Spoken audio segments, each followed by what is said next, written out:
anytime you just can't. They can't hear us, they can't see us, okay. Turn your microphone off. That probably would have been nice to know. I should turn your card over, Being in he's like, pajamas hey, all day. FYI, your mic is live or anything, okay.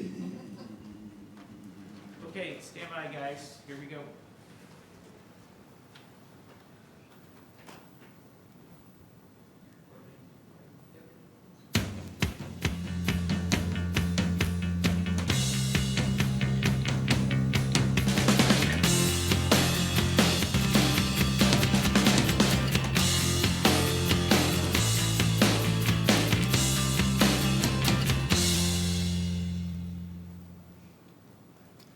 Well, good morning, everybody, and welcome to the Community Connections for April of 2020. Obviously, this is different community connections that we've been doing in the past because of the virus that we're all experiencing and the social distancing that we want to be sure to maintain. Last month, I had as guests Randy Evitz and Dr. Chris Urbina from the Pueblo County Department of Public Health and Environment, and what a month it's been since that time. It seems like a lot longer than a month to me, but this month we don't have any members of the public present for this. We're doing it all virtually, all remotely. It's online. You can watch it on Channel 17, as some of you are, I think. It'll also be live on the city's Facebook page, where you'll be able to submit questions through that Facebook page for this Community Connections. This month, I'm pleased to be joined by Senate President Leroy Garcia to my right, and also by Representative Danae Escar, who's the chairman of the Joint Budget Committee in the General Assembly. So once I conclude my remarks, we'll give each of them an opportunity to talk with you for a moment, and then we're happy to take questions as we do at these Community Connections. So let me give you a COVID-19 update for the city of Pueblo. As of this moment, we have 35 positive cases in the city of Pueblo. Last week at this time, there were 5. So you can see we're continuing to grow the number of positive cases, and that's for testing that was done some time ago. There's really a lack of testing that's available in the city of Pueblo, and we're making our needs known here, but it's not unique to Pueblo. It's happening all over Colorado. It's happening all over the United States, the lack of tests. Hopefully with some of these new commercial tests, that will change. I want to reemphasize to you that this virus is real.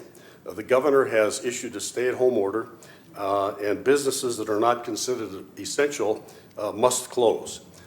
If you're in business and you're not staying at home, you're not fooling anybody. If you're cheating on that stay-at-home order, you're not getting away with anything. What you're doing is jeopardizing the health and safety of your employees, yourself, and our community. So unless you're a critical essential business, you need to stay at home. A couple other things I want to talk about. This is Census Month. The census you complete online this year. So while you're at home, while you're online, complete your census. It's critical to the city of Pueblo and the county of Pueblo that everybody complete their census forms so that we can have an accurate count. That's how the state and federal government determines what kind of aid to give particular communities. So we want to make sure we have an accurate count, and we don't want to leave anybody out.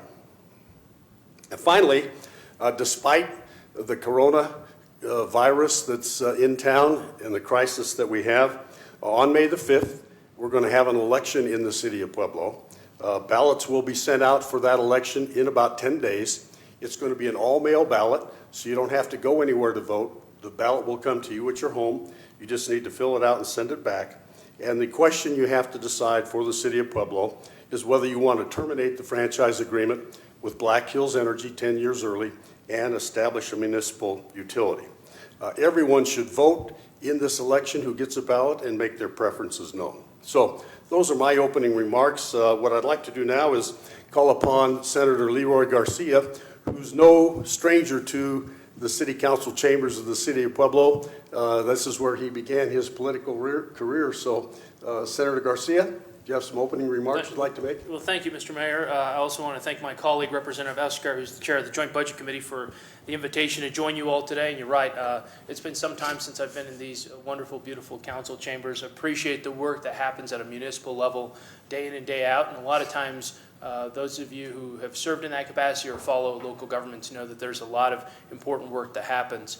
I want to start by breaking this up into three areas that I want to talk about this morning. Kind of a federal update overview. I know some of you are familiar with that, but also some of those who are listening in on Facebook and joining us for this virtual town hall may not be aware of some of the updates. Then talk about a state update, and then also some of the legislative updates that are happening. You may have noticed this morning in the Public Chief did. They're talking about the Supreme Court's ruling on the General Assembly's timeline for returning. So I'm going to start with the federal update.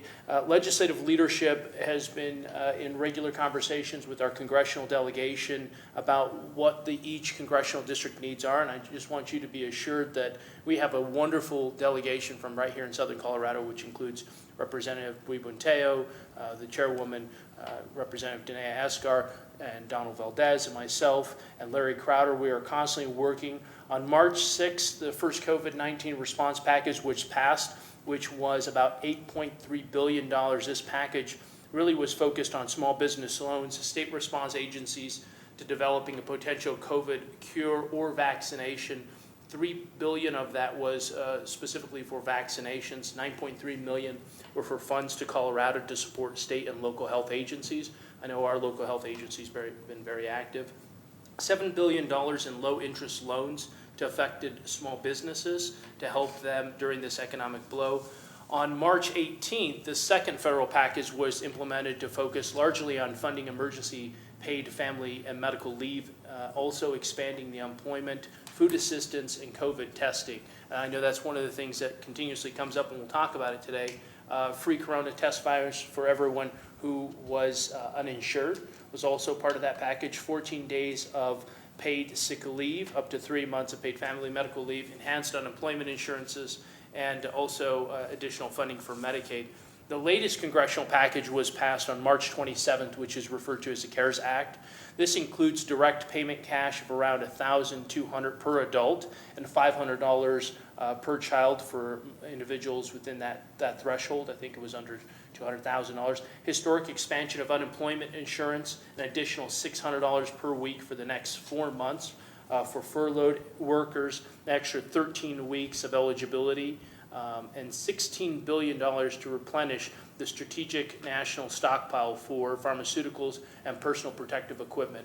Now, it's an area that we're going to talk a lot about. It's a conversation that's not unique only to Colorado. Obviously, as you know, this is a national conversation. $1 billion for the implementation of the Defense Production Act to bolster domestic supply chains. Here in Colorado, I know the governor's been working hard, diligently every day. I was on a conference call with him yesterday in regards to freeing up a little bit more of those supply chains. And so in Colorado, what we notice is that we have 3,342 cases. There's been 620 hospitalizations, 80 deaths. But due to social distancing measures, the rate of transmission has slowed from doubling every 2 days to doubling every 5 days, so that we know that the work that's happening through the social distancing is actually helping us and bringing about the expectation that we would want, which is slowing the transmission rate. We still need an additional 750 ICU beds and 143 ventilators. We're expected to see this in this state peak mid to late April. So it's really important that you continue to adhere to the social distancing guidelines, you continue to practice safe precautions to wash your hands, use Purell, be safe and stay home. I finally want to, on this last part of the state, recognize my colleague Senator Winter, who this week worked to send with members of our General Assembly, which included members from the House, on a letter that was sent to President Trump urging him to activate the Defense Production Act to compel industries to speed up the production of these supplies. As I said, this is not only a challenge that's unique to Colorado, it's being felt nationally. Finally, the legislature put in an interrogatory right before we left on March 14th due to this pandemic. And as you might be aware, this is critical because the days that we have been in adjournment without the Supreme Court's ruling would have left those days unclear about whether or not we get to make those days up. The court did rule that we will be allowed to make up those days. That puts that is a good thing, and why that's important is because your members of the General Assembly are elected to represent you, And we want to make sure that with all that's going on, that we'll be able to maximize those days when we return. Obviously, a lot of important decisions that will have to be made on behalf of the Joint Budget Committee, a number of our members. We have to work to reprioritize where we were when we left in March. But with that being said, there's a lot of great opportunity for us to kind of retool and look at how we're going to go back in with a post-COVID-19 focus on businesses, focused on healthcare, focused on providing the resources that our everyday citizens need. Yep. Thanks, Senator Garcia.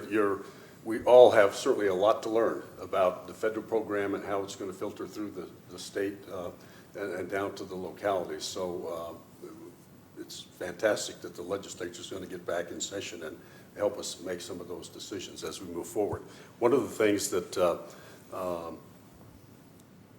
is open today to help small business people is this payroll protection plan that you can go to your bank today and borrow money to keep people on the payroll for that bank. And if you keep them on the payroll, and I think you're allowed to get like 8 weeks worth of operating expenses or payroll from your bank. If you keep them on the payroll, those loans are going to eventually be forgiven. So if you're a small business person and you're worried about how you're going to survive over the next 2 months, go to your bank today and start making arrangements to borrow that money. And I think most banks will be prepared, or at least some in our community will be prepared to help you do that. So without any other delay, let me introduce to you Representative Danae Escar, who is, as I said earlier, the chairman of the Joint Budget Committee for the Colorado General Assembly, a very powerful position and one we hope will be able to get us some benefits in Pueblo. Representative Escar. Thank you very much, Mr. Mayor, for having this great community event that you do every month, and thank you for having the senator and I here to really chat about this. We figure while we are here out of session, taking our work at home as well, that it might be good to come and be able to have a forum to chat with people about what's been happening on the state level as well. You mentioned the Paycheck Protection Program that starts today. I know I've fielded a lot of calls from my small business friends here in Pueblo, really concerned about not just their business, but about their employees and how to continue to help support their employees. And that does start today. You can also go to choosecolorado.com. There's a great resource available there that has a lot of this information on there specifically. So small businesses, nonprofits, veterans organizations, ESOPs, and cooperatives with less than 500 employees, sole proprietors, and self-employed individuals and independent contractors are all eligible for this forgivable loan of up to $10 million for costs that these businesses have incurred from February 15th, 2020 to June 30th, 2020. And the loans can be used for payroll, business rent, business mortgage interest, or business-related utilities. Applications for the small businesses open today, and applications for independent contractors and self-employed people open on April 10th, and you can apply through your locally authorized bank and non-bank lenders. They do ask that you typically should go and see your existing banking partner. And if you have any more questions about that, please go to choosecolorado.com. And before I jump into kind of the budget, the state budget, I also want to remind those workers who may not have had the ability to remain on a payroll for some of these small businesses, you are eligible for unemployment. And I know that there's been a lot of issues with the website and access to unemployment benefits. All we ask is that you keep trying. We have, on the state level, have brought in more help, more physical workers to help sort through the issues we were having with the unemployment process, but make sure that you are applying for this unemployment right now. As was mentioned, the Federal CARES Act extended benefits for unemployment as well, increasing weekly unemployment benefits by $600, extending unemployment benefits by 13 weeks, and expanded to those who qualify for unemployment to include self-employed workers, including gig workers and independent contractors, part-time workers, and those who have limited work history. So the advice I've been giving workers who have been calling me wanting to know how they're going to be able to get any money for rent in this unprecedented time, my encouragement has been apply. Get your application in, and you will work with someone who will help you go through the process and figure out what you qualify for and what you don't qualify for, but at least get your name in the queue and start working on that process. I think that's something really important to remind people of. I was very excited to become the chair of the Joint Budget Committee because I know how important that role is, especially for Southern Colorado. But one of the downsides of that position is I don't always get to be the bearer of great news. When we get quarterly forecasts, economic forecasts from economists in our state, and our last forecast was our March forecast, and that was given to us on March 17th. And that's usually the forecast we use to build our budget for the next fiscal year. And in fact, today was the day that we were supposed to be done with the budget. It was supposed to have been passed through the Senate today and on the way to the governor's desk. So my work, bulk of my work, was supposed to be finished. I've been at the Capitol since October because we have to start ahead of the rest of the General Assembly. So I always usually try to enjoy a little bit more downtime in April and May at the Capitol and only focus on my bills, but that's not going to be the case now. We've been working every single day still. We have not decided to use a specific forecast yet to move forward because, as we all know, every single day during this pandemic, the economy is changing, the health crisis itself is changing, resources coming in and resources going out is constantly changing. All I can tell you, though, is the revenue situation is worse now than it was in March. So we are hearing that the revenue shortfall is really severe right now, and we're looking at having to make some pretty difficult cuts to the state budget coming up, just to be blunt. This is going to impact some of our core priorities, and it likely means that lawmakers won't be creating any new programs this year. And that's been a really hard conversation to have with my colleagues, myself included. There's a lot of new ideas that people had at the legislature, great ideas to help the state of Colorado, but if it's a new program, it may not have any funding available to start that program this year. So we're starting those conversations. I think it's been helpful that we've had this time away from the Capitol because we still need more time to fully understand how this crisis is impacting our revenues before we can really get back to work on the budget itself. Every day we have new conversations on the federal dollars that are coming in and how those can and cannot be spent, and can we use that as part of our state budget or can we not? Looking at the different resources that are being needed, the emergency funding that the governor's been able to access through his executive orders, we're lucky have been enough to put through his executive orders, but there might be residual effects. We talk about K through 12. Last year we were really hoping at this time that we would have been able to buy down the negative factor a little bit more by this time. And now really we're going into these conversations of how do we at least maintain where we're at right now, which we all know is severely underfunding K through 12 education. So these are just some hard conversations we're going to have. I know that we don't have a timeline yet of when it's going to be safe for the General Assembly to resume, but we know that we have to complete a budget and have it passed and headed to the governor by the end of June. However, that's so we can start the next fiscal year. However, we have entities like K through 12 and higher education who need to build their budgets based off of our allocations to them, and they need at least 30 days to review that. So we are going to be figuring this out, and I don't want to get too into the weeds because there's a lot of complications to this, but the Joint Budget Committee itself, the 6 members of us, could actually be going back and starting to balance the budget probably mid-April and coming up with a budget. So when and if the General Assembly, it's safe enough for the General Assembly to reconvene, that's the only thing we are committed by this Constitution to do is pass a balanced budget and this School Finance Act. That's all we're required by the Constitution to do as a legislature, so we have to get that done. So it may be a very brief legislature that meets quickly to pass this budget through, but it's probably one of the most difficult things we've ever been tasked with doing. We originally were looking at possibly having to cut around $750 million. The latest number I've heard is we're going to be looking to cut nearly $2 billion out of the state budget this year. Wow. Yeah. Wow. So, yeah, those are not discussions that I'm sure you're looking forward to as we move through this. And I think what's important is that obviously the state legislature is thinking about the effect of this virus on us economically and trying to make plans as best we can without knowing what the specifics are or what the real impact will be. And I think that's fine, but the important thing I think right now is let's get through this medical crisis. Absolutely. You know, we have got to get through this medical crisis, and the countries and the states and the cities that have been successful in doing that have been doing it by staying at home and obeying those stay-at-home orders. If you're a business, don't try to don't try to cheat and get away with something, because you're not getting away with anything, as I said earlier. That's how we're going to do it. And the longer we prolong this, the more damage we're going to do to our economy, to Absolutely. people's individual businesses. So I think just, we need to bite the bullet now and make it as short as possible so that we can get back to business as usual as quickly as possible.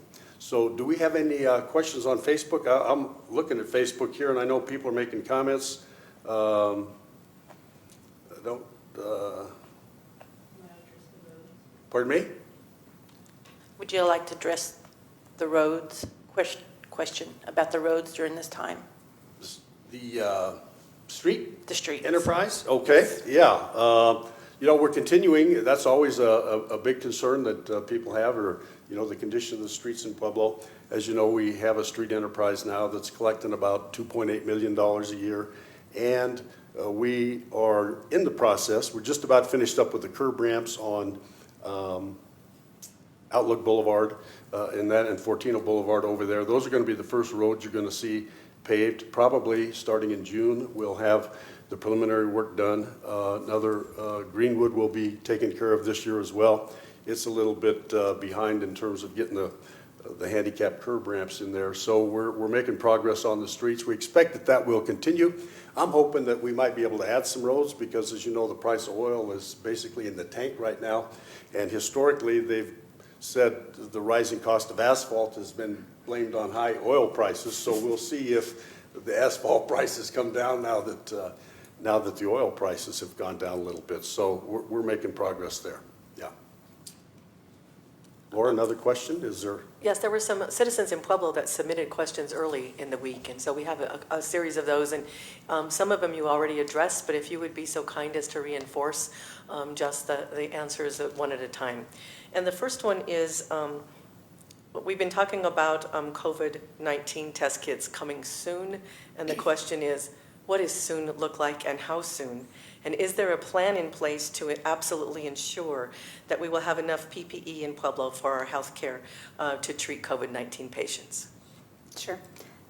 Well, when we talk about testing that's necessary in Pueblo, I think it's a conversation we've been having since this all started. I know that Sheriff Taylor had reached out to your state delegation, and we worked together to try to get the 100 tests we were able to get from the National Guard here at the state fairgrounds that day.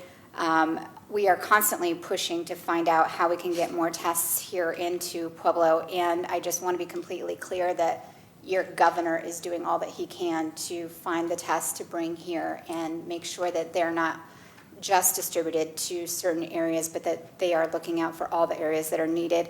And I think why this is so important is we needed to get a better handle on exactly what we were working with here in Pueblo. And with the lack of testing that we had no idea truly if we were a hotspot or not a hotspot within the state. And as we're seeing these results come back in, I think it's just giving us a better picture. We're going to continue to work nationally to try to get some of these tests here to Colorado. And you can bet that your Southern Colorado delegation has the ear of the governor every day, pushing to make sure that we're not forgotten, that we're not left out, that when resources are coming in, that they are sent here. As far as PPE, the senator and I, along with Representative Buenteo, helped out with the United Way and the Pueblo County Health Department's collection of PPEs, and I can't thank the community enough who came forward and brought what they had with them, but I think there is even conversations, we might have to do that again. There's just a national shortage on PPE right now, and I've been assured, at least by Parkview Hospital, that right now they think they have what they need, but should this crisis ramp up the way it has in other cities, I think it's a matter of time before we do need to find more ways. And I know that the governor understands that as well. He's working really hard to come up with working with companies to try to get new PPE manufactured and produced. I know that there's even a local entity here in Pueblo who's designed a mask as well, trying to get that into production and really get it out there. So I think, yes, it's a little nerve-wracking and scary, but also I see a lot of communities and states pulling together to figure out how we can get more PPE brought into the states, but also to those areas that need them. Senator Garcia? Thank you, Mr. Mayor. Also, I just want to echo what Representative Eskar just said about the United Way, but also 2 weeks ago, we did a successful drive for Singer de Cristo Hospice. So I would just encourage people to look and partner with so many of the great partners we already have who are working to build and not recreate the will. There are a number of healthcare professionals who need this on the front lines. And so, absolutely people in nursing facilities, people who are working on the pre-hospital side, people who are working on different levels who are really frontline workers need to be able to have these resources. And so continue to be aware and partner and work in collaboration, which is one of the strengths Pueblo has. Yeah. Well, and let me just say that as far as the testing goes, as a country, we really weren't prepared for this kind of a virus to hit us. And that's been sort of the problem. We're sort of playing catch up a little bit, but we are catching up now. And I think we've got the brightest minds in the world working on developing tests. Number one, to diagnose the illness. Number two, to diagnose who's had the illness in the past so that we can sort of say if you've had it before, you have some immunity probably and you can get back to work. You don't have to worry about some of those kind of things. But we get a report every day from the Colorado Department of Public Health and Environment. And if you look at the graphs there, they are now graphing. It used to be when this started, almost all the tests were being done by the Colorado Department of Public Health and Environment. Now, the vast majority of the tests are being done by commercial labs. And I think you're going to see more and more of that as we go along. And to the extent that they can make those available, that's going to help us get through this. One of the things I do want to mention, and it's been a frustration that I shared and that people have reached out to me about, is we have collected a number of tests, and then it's taken far longer than we expected to get those test results back. And I have to give a special shout out to the legislative liaison for CDPHE. I have her on speed dial, and she hears from me almost every day. And she's always very gracious and very open to hearing me say, where are these test results? Where are these test results? And there was, for a time, they were overwhelmed with the amount of tests that came in, and there was a lack of a serum, a special serum that they have to use to actually process the tests. And it was a national shortage of this serum. So it was this effect that just kind of escalated to the point, and I'm not making excuses. We need those test results back, and we need them yesterday. But to understand that, they assured us yesterday on a conference call with the governor's office as well that they are ready to start processing more tests a day than they had been previously. So we're hoping to get more tests processed through the CDPHE labs as well. You're right about the commercial labs. It's going to be really helpful to get these processed, but CDPHE is ready to scale up the amount that they're able to do a day. Good. Yeah. I think that's sort of the key. We need to slow this virus down until we get more of those tests available so that we can tell who's got the virus. My staff always cringes when I say that I assume everybody has the virus and to stay away from them. But I think until we have these tests that we can get, and they're going to be, 15 minutes before you get the results. So you know right away whether you've got the virus, need to isolate yourself, and the medical care providers will know whether or not you've got the virus, and they need to expend those precious PPEs that, if you don't have the virus, they don't have to be as careful as they otherwise would, because this, make no mistake about it, this is a deadly virus for a lot in our population. So what other questions have we gotten? So this one has come up quite often. What resources are available for addressing the homeless population in this pandemic? So let me start off with that one. Obviously, you know that we have a permanent homeless shelter in the city of Pueblo now, and they have a plan in place if there's some positive cases there to divide that shelter in half and put half of that shelter for people who come back with a positive test and the other half for people who haven't tested positive, to sort of separate them there. I think they're either have erected or have plans to erect a tent on the outside of that facility that they can sort of help with that social distancing and give those homeless individuals a place to go during the day, since most of the public buildings and the private restaurants, those kind of things are closed here during the day at the present time. There's also a group here in town that's organized now and is beginning to think out a plan for how to handle the shelterless homeless, that if there's a positive case in that community, how they can provide service to them. I know they've been talking about hotel rooms and those kind of things as possible alternatives. So I think there are people working on those issues and working on those problems to try to deal with the homelessness here. I don't know if you guys have anything you'd like to add to that or not. Okay. Laura? Yes, one of the questions that, Excuse me. One of the questions that's come up is, should Puebloans be wearing masks in public now? The national news is sending mixed messages. I think you're right about the mixed messages. I think you're right about the mixed messages that we've received. In fact, before I came in this morning, was watching a news channel where a Dr. John Torres, actually from Colorado, suggested that understand that the cloth masks, they could stop you from spreading it necessarily, but those cloth masks aren't the masks that we need our medical workers to be using. Our medical workers actually need those N95 masks to make sure that they aren't actually getting those droplets. I would refer to the Pueblo County Health Department, make sure that they have the latest information on their website, or check out puebloemergency.info for the latest information as well. But I think when in doubt, if you are nervous about being out in public, which you should be doing on a limited basis as it is, wearing a mask certainly could be beneficial. Yeah, I'll add that, I think if you're following this as much as some of us are, you'll recognize that there's area for mixed messaging in this, but the psychology proves that, at least with a lot of this, that if you're wearing a mask, that even whether or not that's protecting you 100%, the best mask that someone should be wearing is a HEPA N95 mask, which actually ensures that none of those droplets can be attained that way. Again, if you're wearing a mask, that doesn't mean it couldn't be absorbed through your mucous membranes in your eyes or other areas. And so, I think the precaution of the social distancing is the most effective way that we can be being successful right now.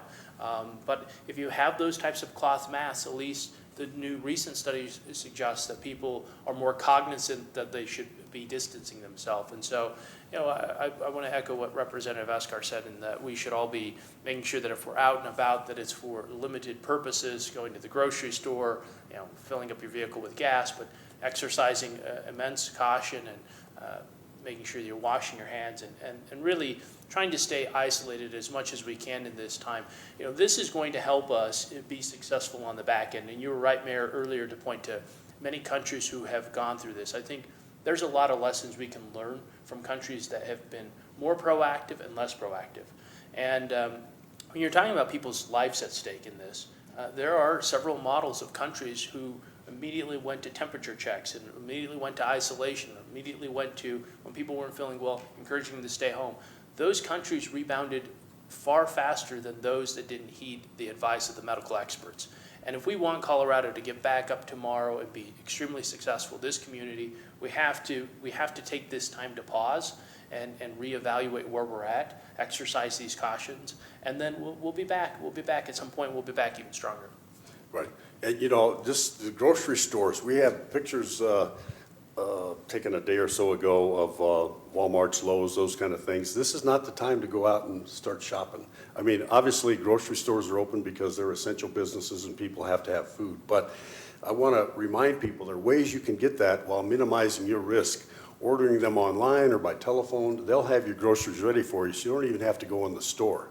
I think there are probably some grocery chains that will deliver your groceries for you as well. So I think, especially if you're in that vulnerable group, like I am, over 60 years of age, that you should have those items. Yeah, if you're looking now, they're showing pictures of the parking lot, at Walmart. So, we don't want to be congregating in those kind of places. We want to maintain that social distance because right now that's the only weapon we really have. And as I said earlier, the longer I think we can spread this out, the more likely it is that we slow it down, there'll be a treatment available or more tests available so that we can really identify how cautious we need to be. Well, maybe the last thing I'll add is I just want to remind people that these vulnerable ages are not just that too, right? I think some of us sometimes in context think that it could just be certain categories, but we've noticed that youth could be impacted by it, young and healthy.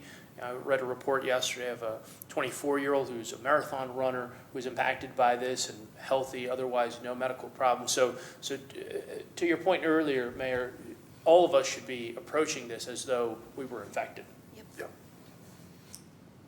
Next question online. So many have lost employment and financial instability is so prevalent. What is Pueblo government doing to address this and support its citizens who are struggling? And just to add on to that, there was a comment on Facebook that stated that if you file for unemployment and your employer uses the business loan, the forgivable loan, that you will not get that unemployment. Because your business, your employer is going to keep you employed. You're Correct. still getting your wages, I assume, from your employer.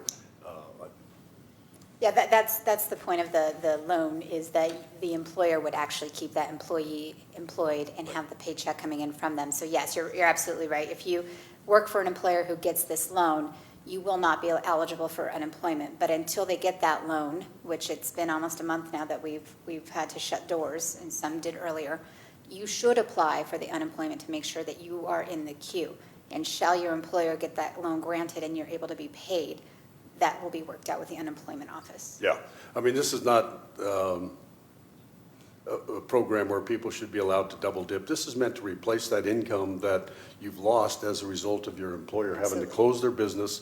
This will allow you to survive, pay your rent, pay your mortgage, buy your groceries during this period of time as we transition through this. So people need to be very, very cognizant of that. It's not a chance to get over on anybody. It's a way to help you make it through this, and it's going to be very difficult.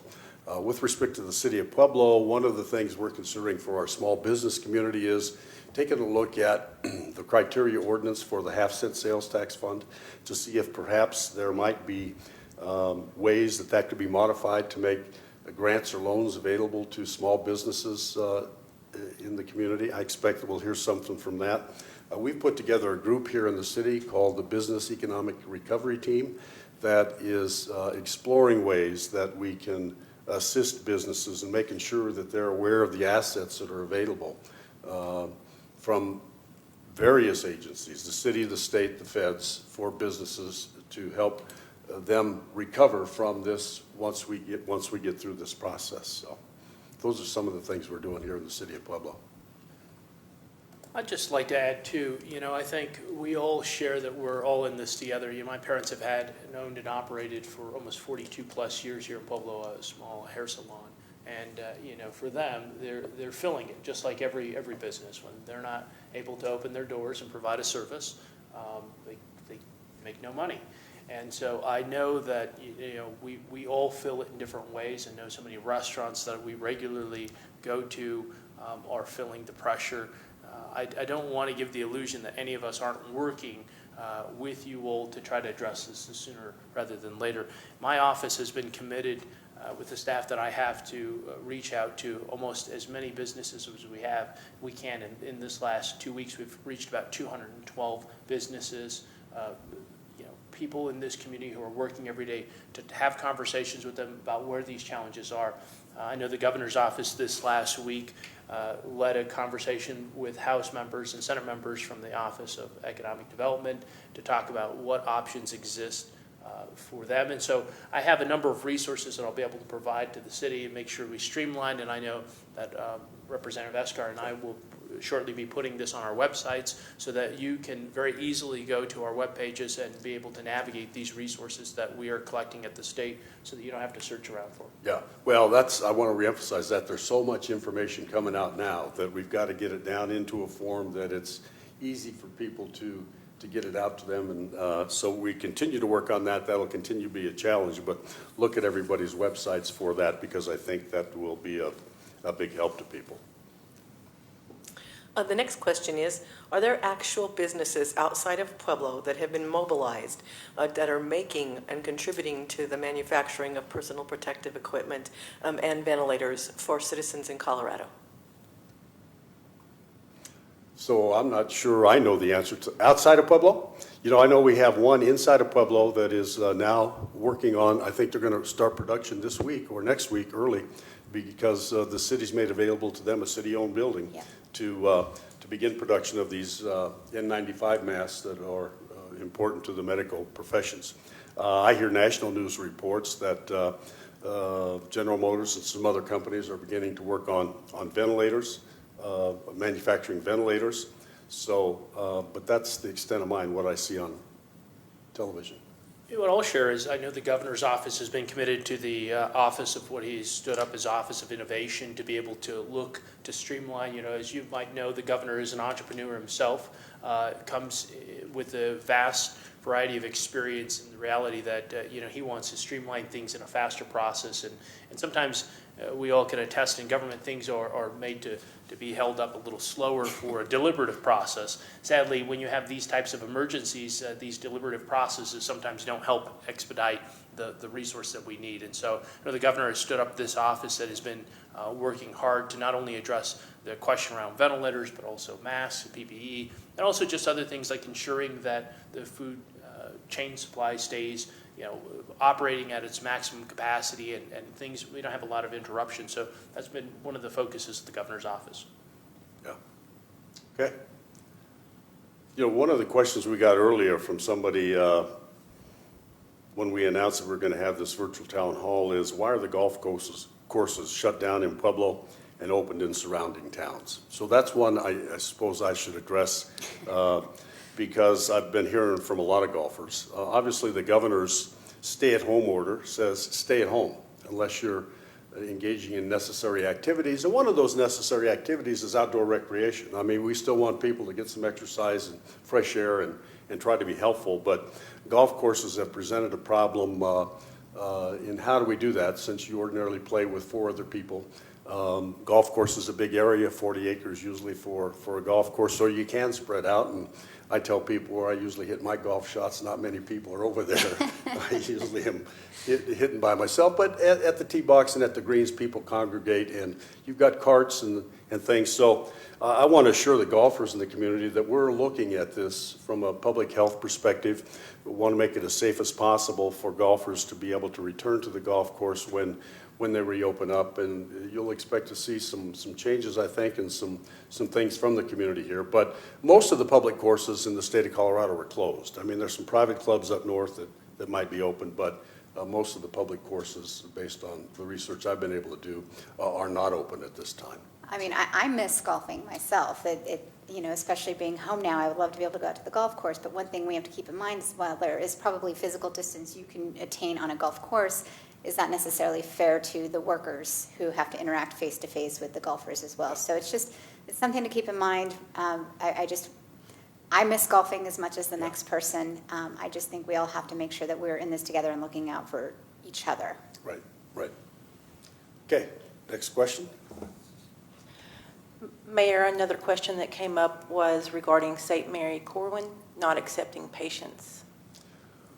Well, I think St. Mary Corwin is accepting patients. The conversations I've had with the executive director there, Mike Cafaso, is that they are accepting patients. They came and made a presentation to the city council a couple weeks ago where they talked about the number of beds they have available for this crisis and talked about ramping up and expanding the number of beds by opening up some of the previously shuttered rooms there.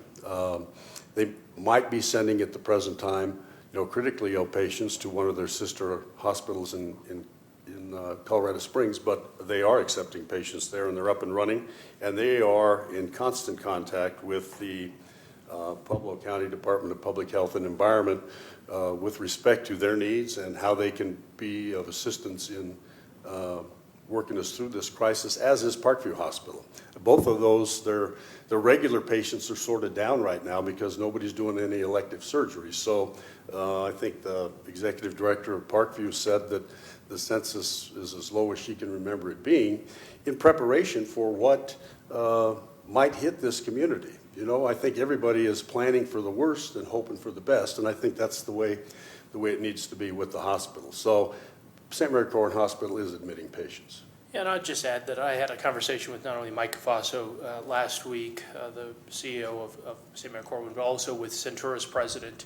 Centura, right now, yesterday, we had a Zoom meeting with many of the hospitals with the governor's office, and what we find is, unlike any other time in Colorado history, all of these hospitals are pulling together to actually discuss what resources they have, how they could move patients in the event that the need arises that they have to move patients in a different way to be able to provide the supportive services. So I really want to applaud all the hospitals in Colorado who are working together from Centura, but not only Centura, Parkview, as you mentioned, hospitals in eastern counties, in southern Colorado, and you just notice they are all working in collaboration to make sure that we have the resources that we would need in the event that we ramp up to that area that we don't want to be. Right. Okay. Mr. Mayor, is there a risk that the city would become bankrupt due to underestimating the timeline and the level of expenses to get us through this outbreak? The breakaway, now, wait, that was a question submitted previously with respect to municipalization, wasn't it? Yeah, so there's no, and as I told you at the outset, on May the 5th, we're going to have an election to determine whether or not the franchise agreement with Black Hills Energy should be terminated early. And that question relates to, is there a risk that the city would become bankrupt by that process? And there's no risk that the city would become bankrupt by that process because the city is not going to be at risk for any liability there.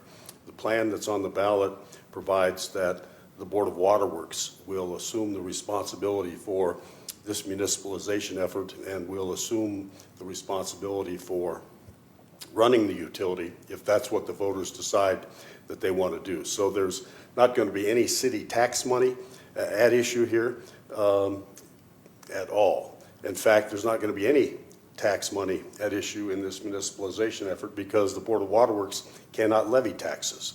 They are an enterprise and they derive all their income from revenues from the ratepayers. So all the expenses and all of the costs would be paid by the ratepayers of the electric utility, not by the taxpayers of the city of Pueblo, notwithstanding what you see on the television ads. So there's no chance the city would be bankrupt by this. On that same note, can the ballot question 2A be placed on hold due to the current COVID-19 pandemic? Yeah, well, it can't be really placed on hold. Under the state constitution, the state statutes, we are allowed to terminate the franchise agreement at before the 10th year anniversary. That 10-year anniversary comes on August the 10th. So an election has to be held before August the 10th. May the 5th was selected because that's a statutory election day in the state of Colorado, so that the special districts and some cities will be having elections on May the 5th. And so that's why that date was selected, so that we can share the costs with the other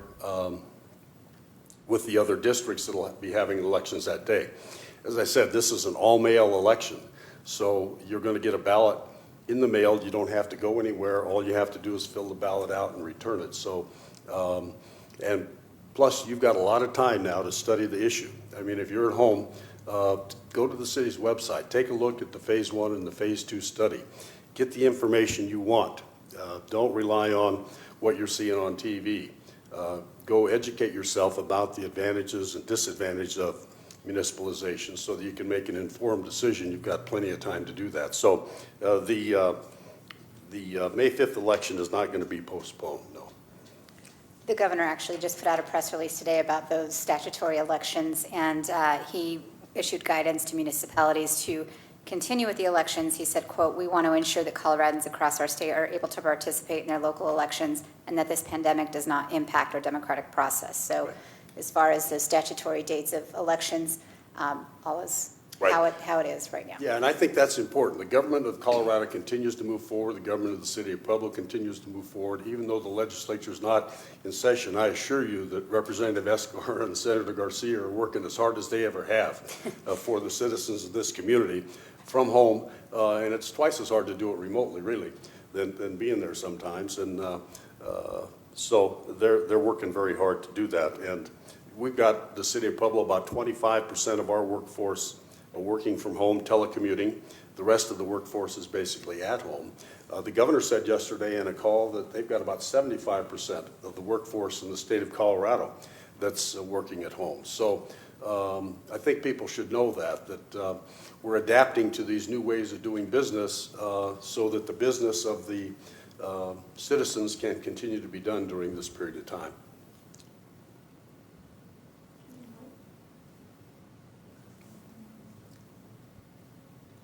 There is one directed directly at Representative Escar and Senator Garcia.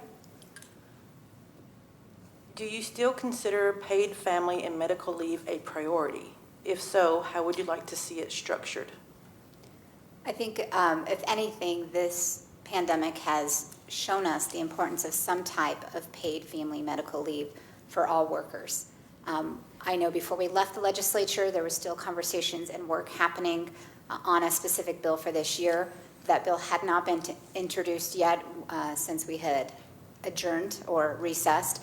I think it's definitely going to be a conversation we are going to have when the General Assembly is able to reconvene, because I think even when you hear nationally our federal friends even talking about the importance of this and the fact that it's been some type of paid family medical leave has been put in place in the federal packages that have come for funding as well, it tells you that we need to figure out how to make a system that works for everyone. So I think it will be a priority at the state when we do get back, but what that exactly looks like, I'm still not sure. But Well, and I'll add to it, my colleague said it well, that we have recognized in the Senate, and I'll say in the Senate because that's generally last year where the bill originated, this year that's where the bill would originate. My colleagues, both Senator Williams and Senator Winter, have done phenomenal work on this for the last several years. But we have been clear from the beginning that it has to be a program that can be implemented and be in practice. And none of us want to see a program that looks good on paper but can't be implemented. And it has to be able to be something that can be processed with business in collaboration. I think especially right now in this community when I'm talking to so many small businesses who want to do the right things. This last week I had a conversation with a gentleman who owns 2 businesses here in Pueblo. And he had to express to me that he was laying off 25 of his employees because his sales are down significantly. This is a person who, if everyone in this community would attest, is in it for the right reasons, wants to do the right thing, wants to provide services, wants to be able to provide these benefits. But you also have to have the cash flow. I mean, my parents have owned and operated, as I said, for years, 47 plus years of a small business. They want to be able to provide for their employees. But you have to have money to be able to do that. And so I think we are at a different time right now. But there's no question that we're committed to a policy. It's just this policy has to actually be able to be implemented. And as Representative Escar said earlier, when the state's looking at some of those challenges, for the state's portion or what that would look like, it just can't all be shared by just businesses. So we have to be creative. I think this time also underlines for us the importance of having those types of benefits when you need them. And so I think it's going to continue to be a point of conversation as the General Assembly goes back. But I was very clear earlier to say that one of our focuses is going to be to retool and to reprioritize. We find ourselves in an unprecedented time, and that requires that we look at things a little differently when we return. Yeah. One of the questions that I just saw on Facebook was somebody asked, do we have enough ventilators in Pueblo? So let me address that a little bit. I know that the Pueblo County Department of Public Health and Environment has taken an inventory and have gone out to the same-day surgery centers and talked to them about the possibility of converting the anesthesia machines to ventilators and those kind of things. And they report that we've probably got 80 or 90 ventilators available in the city of Pueblo at the present time. So that's not enough ventilators if everybody gets sick at the same time. So that's why it's important that we slow this down and spread it out so that everybody doesn't get sick at the same time. Because if everybody gets sick at the same time, we see what's happening in New York City. We're going to outrun the ability of our medical community to take care of us. So that's why it's so important to slow this down and to maintain that social distance for as long as necessary until the scientists can catch up with this virus. So I saw that question there. And anybody see any others on Facebook that?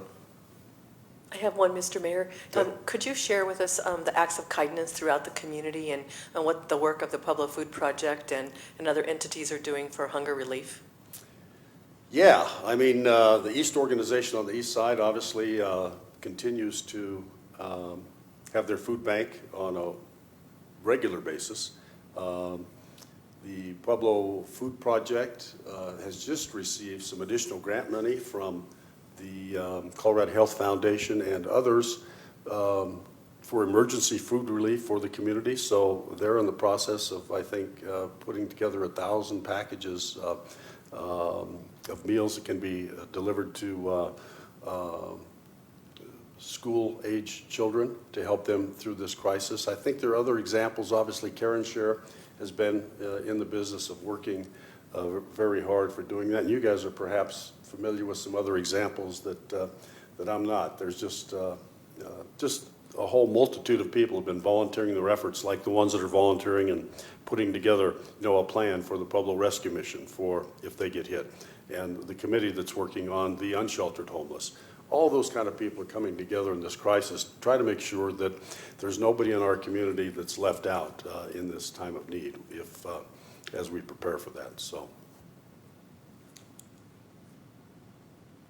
Another question here is, do you encourage Puebloans to order carry-out, and are restaurants still open to allow for that? Our restaurants are still open to allow for that. And we certainly do want to encourage everybody to continue to visit our local restaurants where you can pick up meals. The Pueblo Chamber of Commerce and other organizations have a list of those restaurants that have a carry-out or delivery available, and I think we should encourage everybody to do that. We had some questions yesterday about, can I have a beer while I'm waiting for my food to be prepared? The answer is no. You can't have a beer while you're waiting for your food to be delivered for carry-out. No. But restaurants that have beer licenses are allowed to sell beer to go with the meal if that's the case. But we want to try to keep all of those small businesses as vibrant as we can during this time, because they're vital to the success of our community, and to the extent that they're able to continue their operations when this is over, they'll be able to ramp up and get back to businesses as usual in a more efficient fashion. So, Absolutely. yeah. So, yeah, we do want to encourage people to continue to call for takeout and stop by and pick up takeout at their favorite local restaurant. We have 11 more nights or 10 more nights of the Pueblo Shines. Can you Pueblo talk about Shines. our community symbol of unity? Yeah, 8 o'clock every night. Every night. We're doing Pueblo Shines, where you go out on your front porch and shine a light into the sky for 2 hours, yell at your neighbors across the street, see how they're doing, make sure they're doing okay. 2 minutes or 2 hours? 2 minutes. Okay. 2 minutes. Did I say 2 hours? Oh, no, 2 minutes. 2 minutes I at was 8 like, o'clock. I'm doing it wrong. Yeah, no, just for 2 minutes. And, usually the last couple of nights it was a little chilly, but sometimes you get out there, you don't even have to put a coat on to go out there and stay for 2 minutes. So we go out and take the dog every night and take a picture or take a selfie, post it on your Facebook page. I know that your own page, or, send it to the city's page and we'll post it. We are posting that. The fire department's really been involved. The police department's been involved. I think it's just a way for us to show that we're all in this together, that for at least that 2 minutes every day, we're thinking about each other and looking out for the fact that Pueblo has a bright future and that we're going to get through this. The quicker we get through it depends on what we do as we move forward. But it's just something that we started and we're trying to get people engaged in. So. I have another question Okay, here. we've got, maybe this might be the last one. The last question, Yeah. well, this one sets us up for the next special community connections, and you might have 2 this month, about what are the resources available in dealing with stress.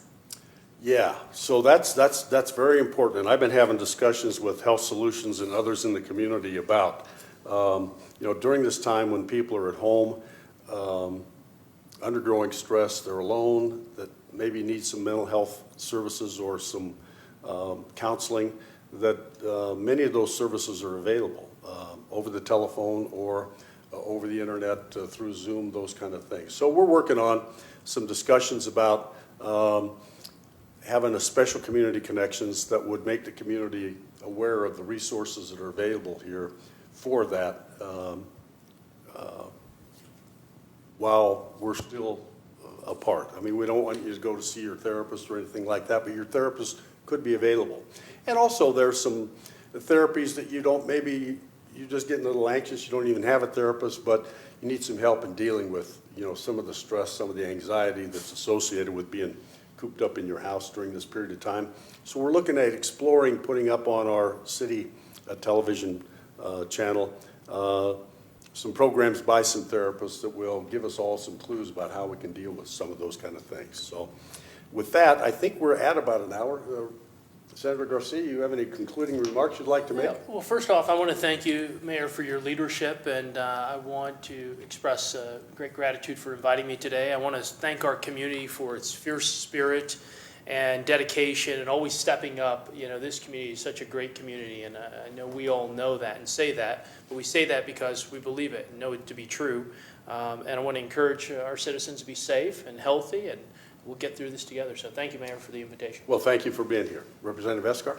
Well, again, as well, thank you for allowing us to be a part of this conversation. And I just want to echo what the senator said about how great this community is and how we always come together, we always unify. And if there's ever a time that we needed to do that, it is now.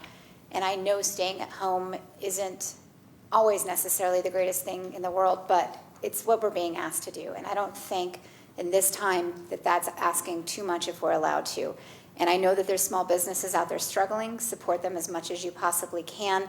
I know I've probably put on a few pounds because I've been eating a lot more restaurant food than I normally do, but it's because I love the food, but also because our small businesses deserve that support right now.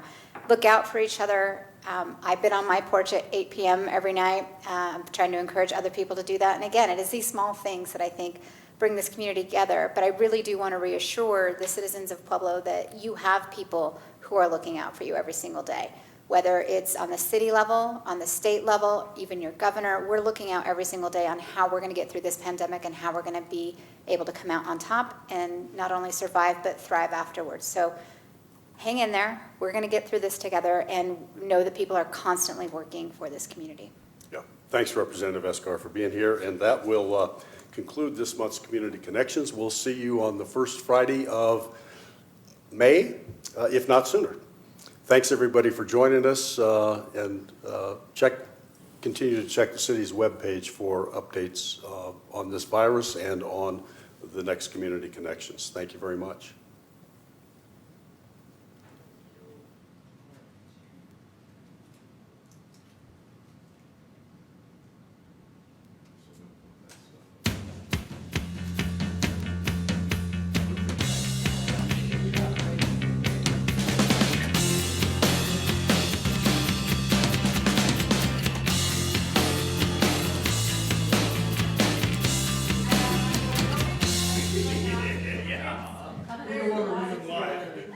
Catch the first of it, so a lot of the questions that came up, you had already addressed. Yeah. All three